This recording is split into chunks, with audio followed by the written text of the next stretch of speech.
To speak a little bit, Be'ez Hashem, with Hashem's help, to speak a little bit about the idea of masks, of course, connected to Purim, but also connected to the portion that we just read, the Torah portion we just read, and the Kisisa. So every time we know that it says in the name of many tzaddikim, the Gra, Tzaddik, and others write, that if you want to understand something, the best way to do that is to look at the original source where there's ideas expressed.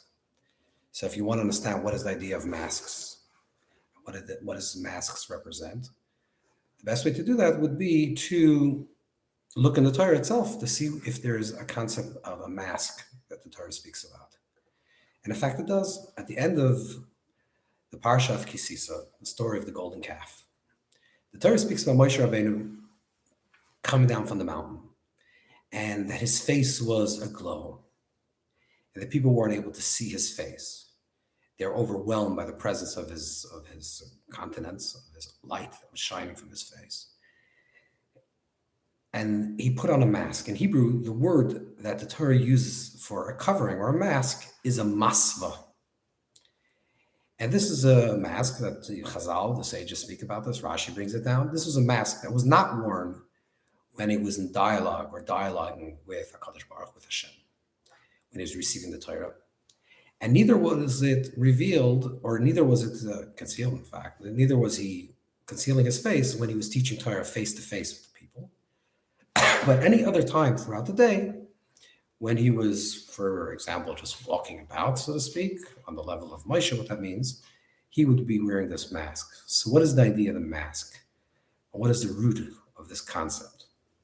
A mask has many ideas. A very simple level of mask is to hide expression, but we know that masks also allow for a certain type of revelation. It's a hiddenness that allows for a higher or a deeper type of revelation. So what exactly is a mask?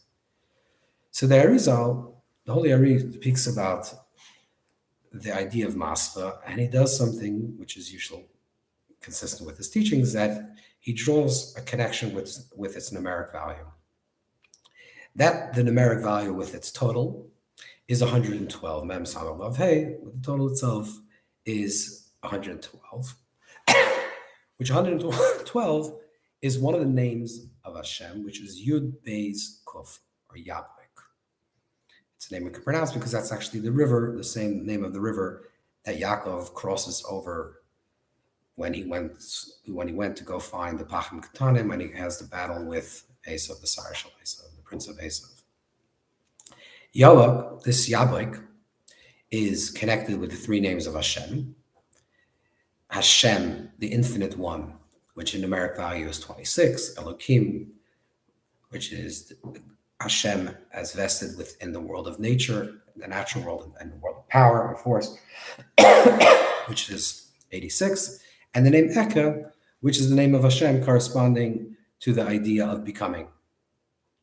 Together, 26, 86, and 21 is the name of Yahweh, again, with the numeric value of Yahweh itself. What is Yahweh? What is this acronym, or this word, Yud Beis Kuf? So that brought down Zohar, that re-explains that this name Yahweh is an acronym for three words. It's an acronym for Yichud, unity, Bracha, blessing, and Kedusha, holiness. That this name reveals is a revelation of this concept of unity that draws blessings, that brings holiness, which holiness means a furtherance of positivity and holiness and divinity and goodness and life into this world. So first, on a very general way, and how the idea is related, obviously, to Purim, is that Purim is the story of a very almost coincidental or natural unfolding of events. In the language of the Medrash, the story of Purim can be summed up in a very pithy way of saying that he's a foolish king that kills his wife at the advice of his advisor. Haman advises to kill his wife Vashti, and then his next wife, which is Esther, convinces him to kill his advisor. So he kills his advisor. He kills his wife and the advice of his advisor, and then kills his advisor and the advice of his wife. Which is, if you don't read the Megillah deeply, it seems like there's a concealment through the works of nature, through Teva, through the observable world, the physical world, three-dimensional world, the empirical world of time and space. It's the mask of the divine. The divine is not revealed in the story. In fact, the name of Hashem is not revealed in the story. And it represents the hiddenness of the transcendent one, of the infinite one, that is masked within the finite workings of nature, the finite workings of the universe. That the natural world, the hidden world, which is Olam, the world comes from the word Helem, concealment, is the nature is concealing the miraculous or the infinity. And just like we wear masks when we present ourselves to other people when we're not real, when we are not being authentic, we put on, let's say, a proverbial mask, not an actual mask, but we put on a face, like a superficial expression, to really mask what we're really truly feeling in the inside.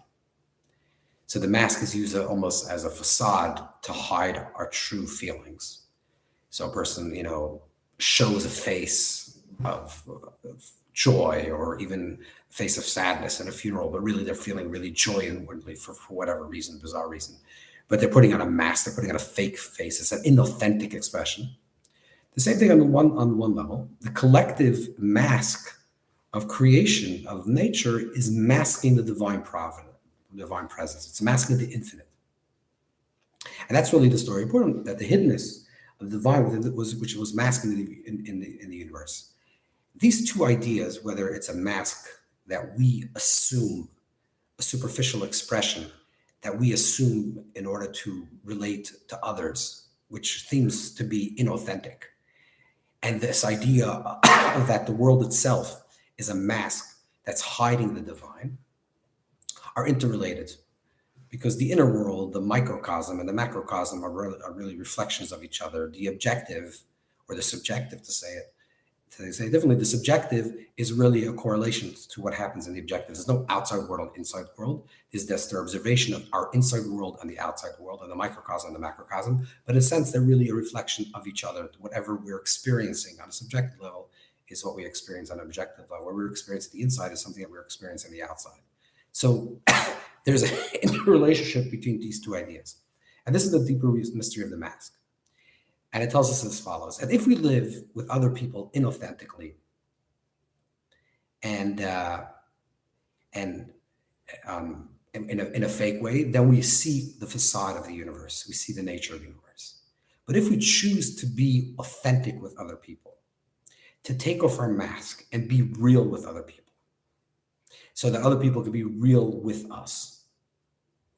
So we say, I'm going to authentically express what I'm truly feeling at this moment to you, and hopefully you'll respond in kind the same way. A face mirrors each other. So we're going to have an authentic face-to-face encounter without a mask. I'm going to be real. You're going to be real with me. That creates yichud. That creates unity. And when we create unity with others, because we're real with them, and so we're actually connecting with them, because when a person's wearing a mask and not really connecting with them, there's something that's placed in between me and the other person, or between me and the experience. But when I take off my mask and I'm living authentically and expressively, then I'm living in a place of unity with the other person. I'm unifying with them truly. I'm experiencing a unity with them, a yichud, which brings about a bracha, brings about blessing. And blessing in Torah is a furthering of goodness in this world. And that brings about holiness. So the yichud brings bracha, brings kedusha. The unity brings blessings, brings holiness. However, in contrast, conversely, when we are pretending and wearing masks in our relationship with others, and we're not truly expressing how we're truly inwardly, authentically experiencing, and what we're truly desiring inwards, that's what we're putting a mask up in order to interrelate to life. We're putting up another klipa, another concealment, another facade, another fakery. then there's no yichud. We're not experiencing unity and unification with others. So there may be pleasantries. We could be, we're putting up a face that we say hello to other people, maybe, or we're having pedestrian interactions, transactional interactions with other people, but there's no face-to-face relationship. There's no unity. And if there's no unity, there's no face-to-face relationship. There's no authenticity. There's something in between. There's a levush. There's a garment that's separating us between the experience. There's no yichud. Conversely, if we live less with a mask, or the less we live with a mask with others, the more real we are with other people, the more yichud we can be, and more blessing and kedusha we just mentioned. And then this inward feeling, which is what's happening in my subjective micro world, will become reflected also in the macro world as well. The way we perceive the world, the way the world appears to us. The more we have real relationships with people on an interpersonal relationships, beyond the mask, stripping off the mask, and the more the mask of ourselves falls away, so then the more the mask of the world falls away. And what we reveal is the inner life of creation, the infinite light within the mask of creation. So the more real we are, and the more face-to-face we are with life, with Hashem, with others, the way Moshe was with Hashem when he was receiving the Torah, or the way Moshe was with the people, and the people were with Moshe when they were receiving the Torah. There was no reason for masks, and the people were able to receive the light of Moshe. They entered into a true relationship, and they had a true face-to-face relationship. So the more there is that, and the less there is of the mask, the micro reflects in the macro, and the more miracles there are. Because the more then the mask of the universe disappears. So the micro and the macro reflect each other, to say it in a very simple level. The less we are a mask, the less we wear a mask, the less the world wears a mask to us. And the more real we are, the more real the world is to us. And the more the Ein Sof, the place of miracles, is revealed within creation. So that's the first stage that we'll call level 1. The less mask you have in this world, the less facade you're putting up with other people, and fakeness and projections, and just putting up klipa between you and other people, the more the mask of the universe will fall away, the helam, the concealment of the world will fall away, and the more revelation of the miracle of the Ein Sof, of the infinite light, is available. The more real you are, the more connected you are to the world of miracles beyond the world of nature. This is the first level. Yeah, but if you think about this on a deeper level, the mask itself, we say, masva, is the numeric value of 112, which is Shem Yabak, which is Yichud Bracha Kedusha, which is the idea of unity, blessing, and holiness. And it's the name of Hashem, Elohim, and Eka. That itself, the mask itself, which means not only by taking off the mask and releasing the masva, which is level 1 we're talking about, will a person experience true unity and therefore true blessings and true holiness. But the mask itself is that numeric value. The mask itself is the revealing of Hashem, Elohim, and Eka, is the revealing of Hashem, the infinite one, Elohim, the God, Hashem that's connected to nature, the God of creation, and the name Eka. The mask itself is Shem Yud Beis Kuf. The mask itself is a Shem Yabak, which the mask itself is the Yichud Bracha Kedusha. So what does that mean? This means that sometimes in the mask itself is what brings holiness, what brings blessing, and brings unity. So let's go back to the macro picture, the bigger picture, the cosmic picture, like the microcosmic and the cosmic. Just like just like Hashem, Kaviyachal, the creator, Hashem Melech Geyas Lavish, Hashem vested himself in the garments and the lavush, in this mask of creation. Vested himself in these attributes, in these spheres, in these modes of revelation. Masks the Ein Sof in order to be revealed to us. That the mask is not just a concealment of the infinite light, but the mask is what allows for a less intense revelation, so the recipient creation of that light can receive it correctly. That was because if the infinite light was, which is beyond any name, ATZMUS, the essence of the creator, the essence of the Mor, the source of light, would be revealed, then the world would collapse into infinity. Because it would be a revelation. It wouldn't be the tzimtzum, it wouldn't be the contraction. Everything would be submerged in the infinite light. So in order for the world of finite, me, you, time, space, consciousness, the world of separation, duality, in order for that to exist, and to exist, functioning within the parameters of finite space, of finite time, or conception at least of finite time and finite space, in a three-dimensional universe that allows us to navigate in this world of duality or apparent duality, and to truly experience in the place of our separation, in the place of our duality, to truly experience divinity, to truly experience the presence of Hashem. That's only possible through the Tzimtzum. It's through the contraction of the infinite light. And then the infinite light becomes invested, lavish, becomes vested within the particular names of Hashem. And the names of Hashem represent the various different manifestations. It's not the essence of the creator, not the original self, kaviyachol. It's not ATZMUS, but something that is manifest of it. The manifestation, the highest manifestation, let's say Yud Kei Vav Kei, which is the name of Hashem, which generally corresponds to the attribute of compassion, or like the Shai Ori says that it's the tree of it's the essence of the tree. And then there's the branches. There's the revealing of the Shem Elokim, which is the name of judgment, the name connected to Gvura.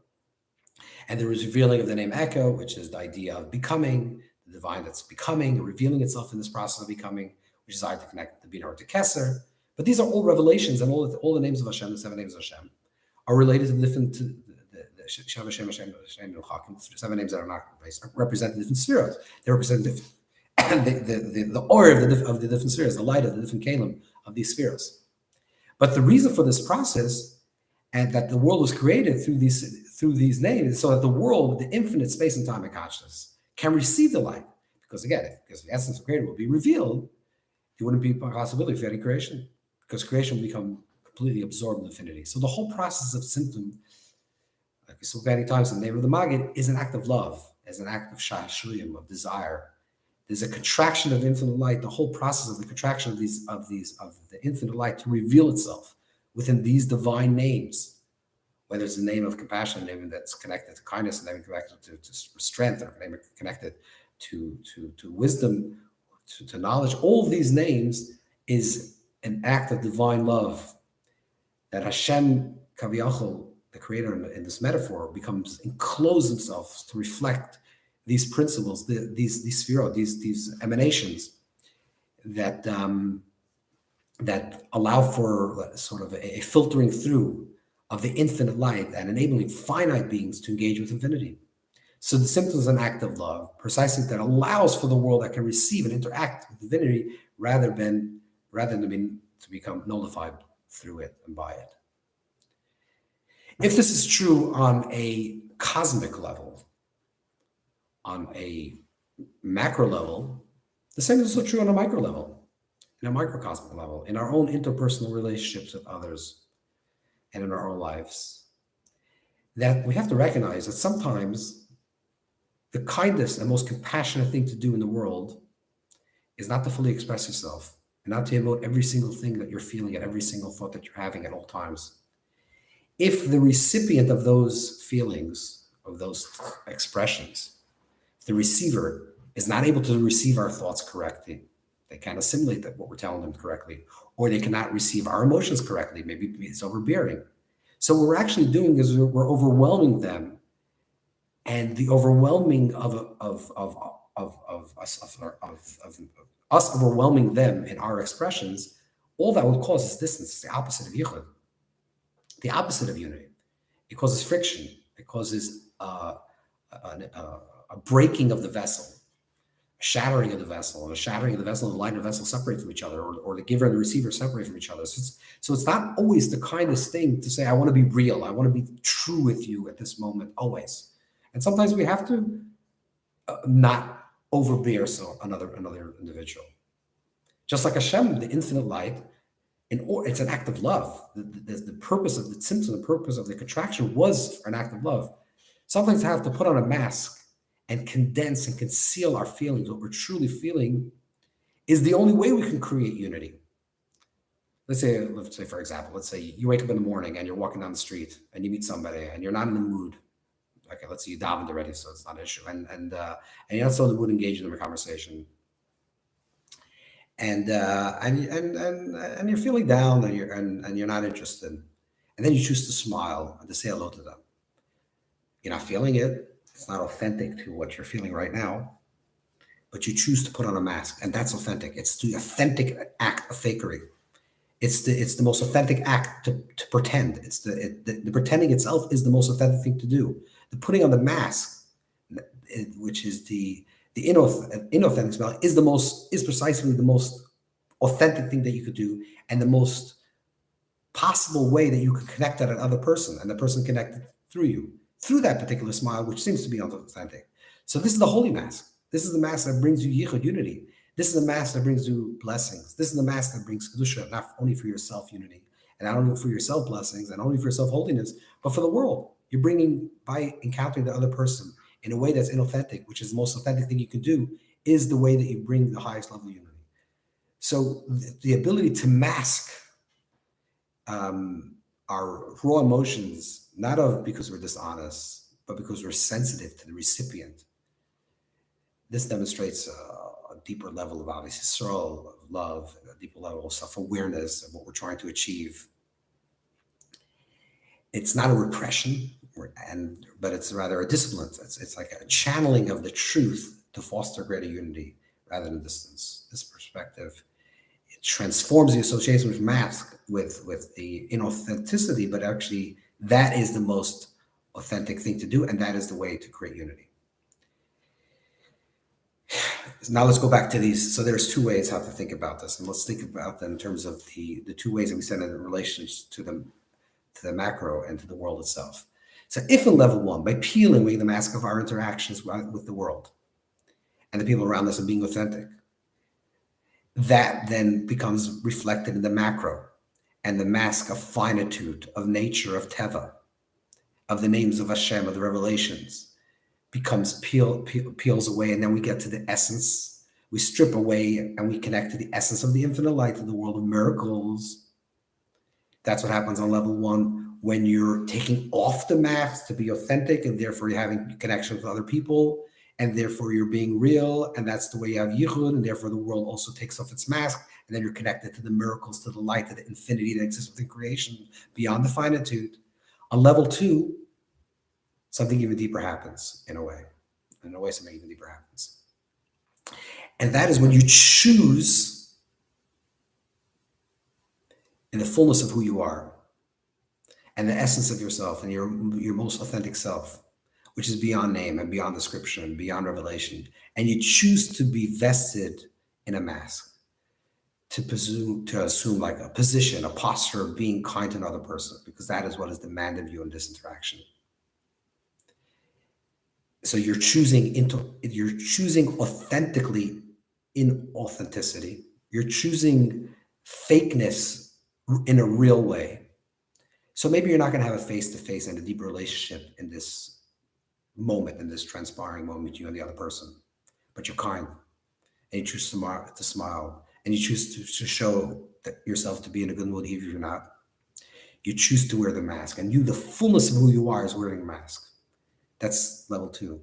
Then the world, the macro, responds in kind as well, and that is that the essence of Hashem, which is beyond all divine names and descriptions, beyond all masks and screens, beyond the revelation, that's the beyond, it becomes beyond everything. That essence of Hashem, beyond all names, beyond all descriptions, become revealed within the mask of the world.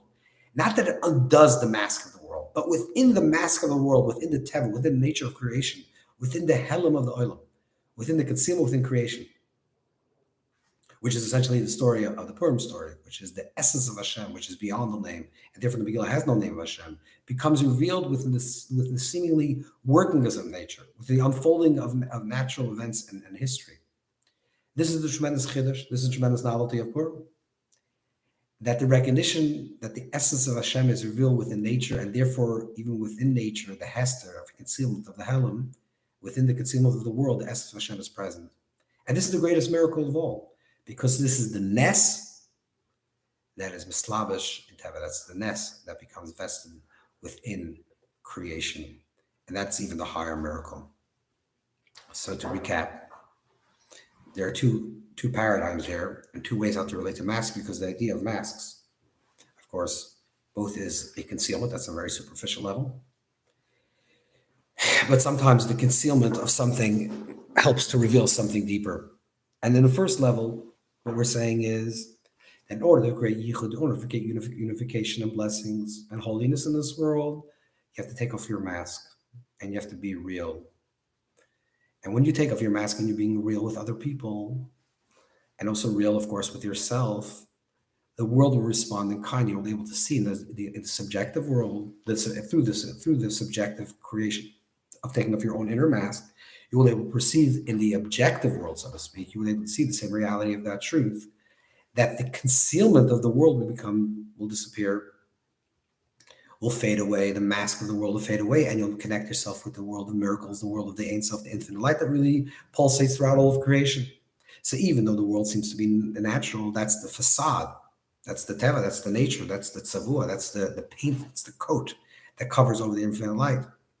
So the more you live without a mask, the more the world becomes unmasked, and the more you're connected to the world of miracles and creation of light and chayas, and connected to that higher light of infinity.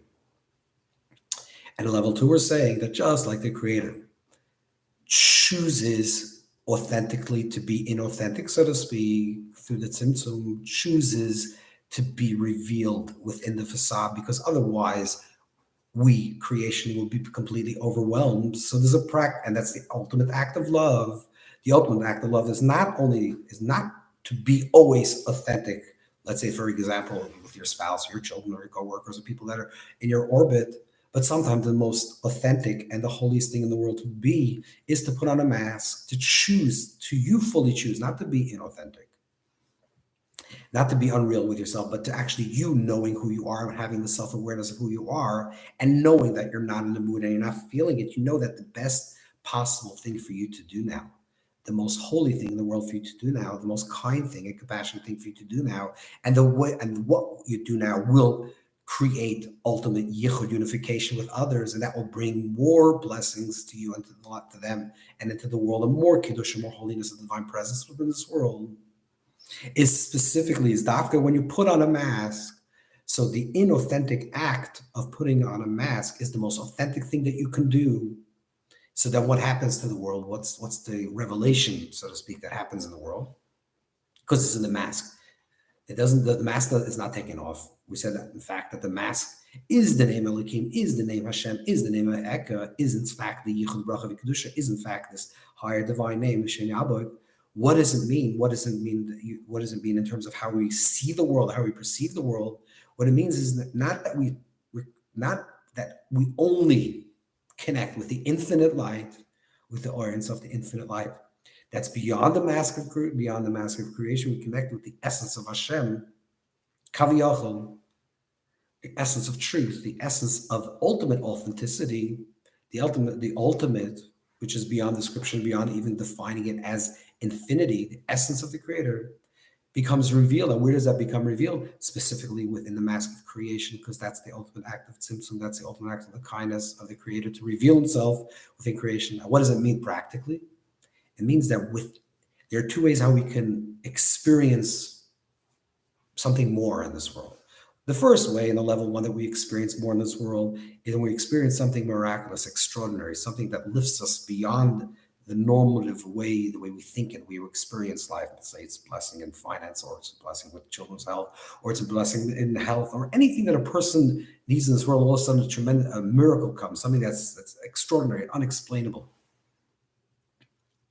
And we experience it and open up to infinite possibilities. This is because we take off the mask, and therefore we're connected to infinity. We take off the masks, and then we have yichud, then the world itself takes off its mask, and we're connected to infinite light. And then there's a higher level, which is spoken about. The highest level of a miracle is spoken about in Chassidus. The highest level of miracle is the miracle that was revealed within nature, which means that it's not a contradiction. The miracle doesn't destroy the nature. Nature doesn't have to disappear in order for there to be a revelation, because if nature has to disappear or to take off its mask, which means it's no longer nature, it means that nature itself can't tolerate something that's beyond it. because it's infinity, and infinity can't tolerate finitude. So in order for infinity to be revealed, it has to be concealed so finitude can be revealed. The moment you take with a finite mask, then becomes a revelation back of infinity, back of the Ein Sof. So when the Gvul collapses, the finite workings of nature collapses, and there's a revealing of infinity. But the highest level of miracle is when infinity and finitude can be simultaneous. The highest level of miracle is a nes amalubish b'teva, the nes that reveals itself within nature. That means nature doesn't change, but in the world of nature, in the workings of nature, there you see the hand of Hashem. And there within nature, within the natural course of events that me or you doing your job or doing the things that you're doing in this world, you see tremendous beyond hatzlacha, tremendous and beyond blessings. Because the more yichud you do with other people and you choose fully, authentically to be inauthentic for the purpose of the other, to become kind and compassionate to the other person, because that's what they need now. And they don't need you to overwhelm them with how you're feeling, truly feeling now, because it's not the right place and it's not going to receive it in a correct way. And you do it, the more yichud you create with the other person, the more bracha there is, and the more kedusha this is, and the more revealed in the world, there's more yichud with the world itself. It's revealing in the mask itself, in the mask itself, is the presence of Hashem. And the more yichud we experience, the more bracha, the more blessing comes down to this world, and more kedusha, the more holiness, and the more Hashem's presence becomes revealed in this world. Have a wonderful